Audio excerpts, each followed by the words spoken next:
Hi, it's Kevin Bates here, and I've spent this morning and most of yesterday reviewing about 10 conference papers for a few different conferences on digitization and the digital future.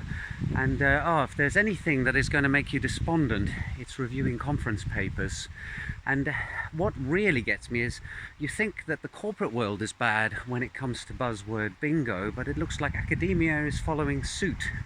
The number of times I see people writing how they're going to use, they're going to solve a problem or perform some research using AI, blockchain, virtual reality, big data, and there's no specifics. And these are papers written based on funding received from universities or the European Commission, for example.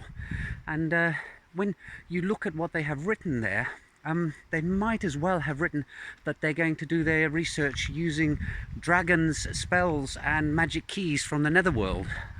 If you're going to use digital twins and a blockchain in order to simulate a real world situation that needs monitoring, you can't just say using a blockchain and digital twins.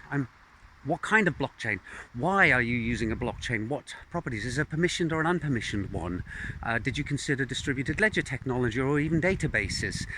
Digital twins, how are you going to link the digital asset representing the real life object together?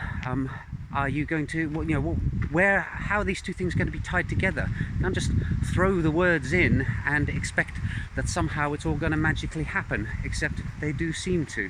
And I don't know, maybe we have too many academics, or maybe our academic filtering processes are not good enough. But as I said, I did find a couple of ones that were reasonably good, but most of it was just dross, and looked like it could have been written by a chatbot or a Markovian text generator or something like that.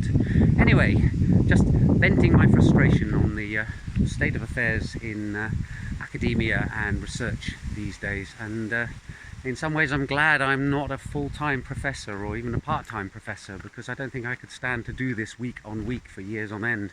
So hats off to those of you who are actually clued up in academia, having to deal with this on a day-to-day basis, because I don't think I would be able to. Anyway, there you go, a bit of a rant for a Monday. Hope that gets you started. Bye for now.